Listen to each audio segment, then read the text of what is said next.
साल लगातार उस नौकरी को किया गया और 4.5 साल में तनख्वाह जो है वो 5,000 रुपये महीना के आसपास मेरी हुई। लेकिन 4.5 साल की नौकरी ने दोस्तों एक चीज मेरे को समझा दी कि जीवन के अंदर अगर अपने सपने पूरे करने हैं, अगर कुछ ड्रीम पूरे करने हैं, तो इस प्राइवेट नौकरी से होने वाले नहीं है। हाँ जी, ये बात समझ पा रहे हैं सर? क्योंकि नौकरी की परिभाषा ही क्या होती कि तरक्की करने नहीं दूंगी और भूखा मरने नहीं दूंगी। भाई इतना पैसा दूंगी कि आप भूखे ना मर सको, लेकिन इतना पैसा कभी नहीं आएगा कि आपके दरवाजे पे बहुत बड़ी गाड़ी खड़ी हो सके। सहमत है इस बात से? तो मजबूरी में सर हम लोग इस बिजनेस में आए। बिजनेस तो बाद में समझ में आया। शुरुआती दौर में तो हम 1,000-1,500 कमाने के लिए बिजनेस के अंदर आए थे। लेकिन जो हम लोग RCM की मीटिंग में गए, हम लोग कुछ कामयाब लोगों से मिले, ऐसे लोगों से मिले जो अंडर क्वालिफाइड थे, कम पढ़े लिखे थे और बहुत अच्छा पैसा बना रहे थे। तो उस दिन समझ में आ गया कि अगर एक जो है कम पढ़ा लिखा आदमी इसमें अच्छे पैसे कमा सकता है, तो अपन अगर इसमें प्रयास करें तो बहुत आगे बढ़ा जा सकता है। सिर्फ उस चीज ने जो है दिमाग में एक डिसीजन जो है फिट कर दिया कि कुछ भी हो जाए, अब RCM बिजनेस को जीवन भर करना है।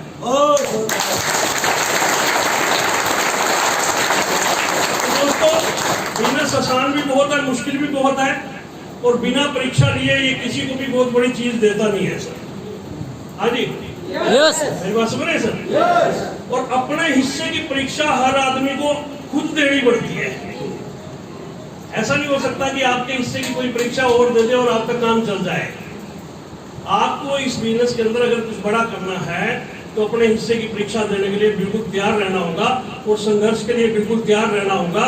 परिस्थितियां ऊपर नीचे चलती रहती है इस बिजनेस के अंदर। किसी महीने बहुत बड़ा बिजनेस भी जाएगा, चेक भी जाएगा, अगले महीने कुछ डाउन भी आएगा, क्योंकि बिजनेस है, नौकरी नहीं है। हाँ जी, लेकिन एक स्टेज तक अगर आप इस बिजनेस को करते हो तो एक दिन आपको ये बिल्कुल फ्री कर देगा। आप कुछ भी नहीं करोगे तो भी आपके घर में बहुत बड़ा पैसा आने वाला है। कोरोना काल के अंदर जो है हम लोग घरों पे रहे सर, और घरों पे रहने के बावजूद कोई महीना ऐसा नहीं जिसमें अपनी इनकम 6 अंकों से नीचे गई है। ये सबसे बड़ी अचीवमेंट है। ये सबसे बड़ी अचीवमेंट है कि आप एक भी दिन काम ना करें। वो चीज हम जो लोगों कहते थे ना, काम किया एक बार और पैसा आए बार बार, है ना, वो बिल्कुल मतलब टेस्ट करके देख लिया हमने कोरोना काल में कि काम नहीं किया तो भी पैसा आए बार बार लगातार। हाँ जी, जीवन के अंदर कोई काम बाहर ऐसा नहीं कि जिसको कुछ समय तक किया जा सके और आप फ्री हो सके। इकलौता नेटवर्क मार्केटिंग बिजनेस ऐसा है, RCM बिजनेस ऐसा है जिसको आपने 2 साल 3 साल 4 साल 5 साल करके बिल्ड कर लिया। अपने नीचे अपनी टीम में कुछ पैसा कमाने वाले लोग खड़े कर लिए। उसके बाद आप काम करते हो या नहीं करते, आपके घर में पीढ़ियों तक पैसा आने की गारंटी ये बिजनेस देता है। इसीलिए इस काम को किया जाता है। क्लियर हो रही सर मेरी बात? दुनिया की उस बड़ी इंडस्ट्री में है, कुछ बातें अगर हमने समझ में आ गई ना तो बहुत बड़ा काम हम लोग अपने जीवन के अंदर कर सकते हैं। अभी एक लेटेस्ट रिपोर्ट आई है WFDSA की, उसका मैं थोड़ा सा आप लोगों से जिक्र करना चाहूंगा। WFDSA है world federation of direct selling association, जो पूरे वर्ल्ड की डायरेक्ट सेलिंग किस प्रकार से चल रही है, किस कंट्री में कैसे चल रही है, कितनी टर्नओवर है, क्या ग्रोथ आई, कम हुआ, ज्यादा हुआ, सारी चीजों की रिपोर्टिंग वो करती है WFDSA। और WFDSA की जो रिपोर्ट आई है उसमें सबसे पहले तो मैं आपको एक बहुत मुबारकबाद देना चाहता हूं आप जैसे साथियों को, क्योंकि आप जैसे साथियों की वजह से हिंदुस्तान पूरे वर्ल्ड में आज 12वें नंबर पे आ चुका है।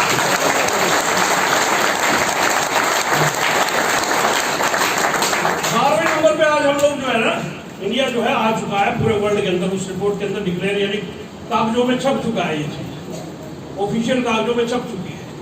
अब थोड़ी सी मेरी बात को समझना, आज हम 12वें नंबर पे आ गए पूरे वर्ल्ड में, ठीक है सर? 1 साल पहले जो इंडिया का रैंक था वो 15 नंबर था, यानी डायरेक्ट तीन रैंक हम लोग 1 साल में जंप कर गए वर्ल्ड वाइड। हिंदुस्तान की बात नहीं कर रहा सर, पूरे विश्व स्तर पे हम लोग जो है 3 पायदान ऊपर चढ़े 1 साल के अंदर। और इसके भी 2 साल पहले हम लोग टॉप 20 के अंदर भी नहीं थे। हाँ जी, कुछ बात समझ में आ रही सर? 3 साल पहले हिंदुस्तान का नाम टॉप 20 कंट्री में नहीं था। आप आंकड़े उठा के देख लो पुरानी रिपोर्टें। लेकिन अब तक कहाँ पहुंच गए? 12वें नंबर पे। लोग कहते हैं चल नहीं रहा। अरे तेरे को पता नहीं अभी अंदर ही अंदर क्या हो रहा है। हाँ जी, मेरी बात समझ रहे? यानी 3 साल के दौरान जो कंट्री 20वें नंबर पे भी नहीं था वर्ल्ड वाइड, वो 12वें नंबर पे आ रहा है। और अगले 3 से 5 साल में बहुत बड़ा कमाल हो सकता है सर। हाँ जी, 2037 तक बड़े बड़े विद्वान कह रहे हैं कि हिंदुस्तान दुनिया को डायरेक्ट सेलिंग इंडस्ट्री करने सिखाएगा। अब हिंदुस्तान चूंकि नंबर 1 की पोजीशन में आ जाएगा 2037 तक। अब नंबर 1 की पोजीशन में आएगा और दुनिया को अगर डायरेक्ट सेलिंग सिखाएगा तो दुनिया को डायरेक्ट सेलिंग कौन सिखाएगा? अरे आप और मैं ही सिखाएंगे, और कोई नहीं।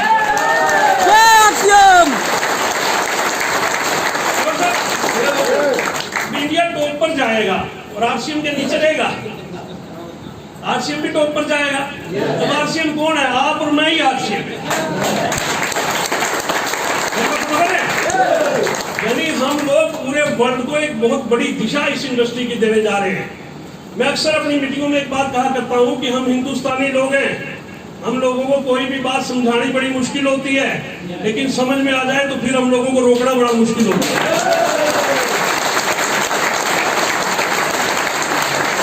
आप मोबाइल का उदाहरण लो, विदेशों में आया, आज इंडिया टेलीकॉम इंडस्ट्री में नंबर 1। हमारे एक मोबाइल में 2-2 सिम पड़े हुए हैं सर। मेरी बात समझ में आ रही है सर? और कहीं इंडिया में 4 सिम की ट्रे वाला अगर मोबाइल आ जाता ना तो 4-4 नंबर हो गए। नंबर 1 आज टेलीकॉम इंडस्ट्री में। कंप्यूटर डाटा, इंटरनेट का डाटा विदेशों से शुरुआत हुई, आज हिंदुस्तान सबसे बड़ा कंज्यूमर है वर्ल्ड के अंदर, नंबर 1। और डायरेक्ट सेलिंग इंडस्ट्री के अंदर भी वही कुछ होने जा रहा है। हम लोग विश्व के अंदर नंबर 1 बनने जा रहे हैं। और थोड़ी सी और आगे की बात करूं तो अमेरिका आज नंबर 1 की पोजीशन में है, जिसकी पॉपुलेशन है 32 करोड़। और हमारा देश है आज 140 करोड़ का। हाँ जी, अब बताओ कि 32 करोड़ वाले देश में कंज्यूमर ज्यादा होंगे कि 140 करोड़ वाले? कुछ बात समझ में आ रही है सर? यानी जो टर्नओवर यहाँ पैदा होनी है इस देश में, वो पूरे वर्ल्ड में कहीं पैदा हो ही नहीं सकती। पूरे वर्ल्ड के अंदर जो डायरेक्ट सेलिंग की सबसे पोटेंशियल मार्केट है वो हिंदुस्तान है। क्लियर हो रही है मेरी बात? दिल्ली यूनिवर्सिटी के एमबीए के सिलेबस में आपको ये सारी बातें पढ़ाई जा रही हैं। लखनऊ यूनिवर्सिटी के एमबीए के सिलेबस में ये बातें पढ़ाई जा रही हैं। हिमाचल प्रदेश की शूलिनी यूनिवर्सिटी 1.5 लाख रुपए फीस लेके लोगों को post graduate diploma in direct selling करवा रही है। हाँ जी, और हम कहते हैं हमारी समझ में नहीं आ रहा। तो नहीं आ रहा तो भाई फिर ऊपर जाकर तो जरूर आएगा। क्यों सर? अगर यहाँ पे इस दुनिया में नहीं अपने को कोई बात समझ में आ रही तो फिर दूसरे मेरी बात समझ रहे हैं? अब यहाँ एक बात और देखने वाली है कि 140 करोड़ का जो देश है हमारा, इसमें यूपी और बिहार ये 30% पॉपुलेशन है सर। हाँ जी, हम लोग अक्सर जो है दूसरी स्टेटों में बात करते हैं कि प्रधानमंत्री बनने का रास्ता यूपी से होके गुजरता है। यूपी ने प्रधानमंत्री तो बना दिए, लेकिन यूपी वहीं का वहीं रह गया। यूपी और बिहार के लोगों को आज भी रोजगार की तलाश में अपना घर छोड़ के बाहर जाना पड़ता सर। सहमत है कि नहीं? आपकी समझ में आई कि क्या बात थी? क्योंकि आप लोग जो है 40%, करीबन 30% पॉपुलेशन यूपी और बिहार 2 स्टेटों की है। अगर आपको डायरेक्ट सेलिंग का काम हिमाचल प्रदेश में करना हो तो कैसे होगा? एक आदमी एक पहाड़ी पे चढ़ेगा, दरवाजा खटखटाएगा और कहेगा जी रामलाल जी घर पे है। तो कहेगा नहीं भाई साहब वो तो बाहर गए हुए हैं। अब जैसे ही वो पहाड़ी से नीचे उतरेगा तो नीचे उतरते ही उसकी हो जाएगी JRCM। हाँ जी, दूसरे घर में जाने की हिम्मत बचेगी उसकी, क्योंकि दूसरा घर फिर दूसरी पहाड़ी पे है। और यूपी में अपने को इस काम को करना हो, सुबह सुबह आप चाय की गुमटी पे बैठिए, 1 कप चाय का ऑर्डर दीजिए, RCM की प्लान बुक या कोई भी प्रोडक्ट बुक खोलिए और उसको खाली पलटने लग जाइए, ध्यान से देखने लग जाइए। वहीं 10-15 आदमी पूछेंगे कि भाई साहब ये क्या हो रहा है।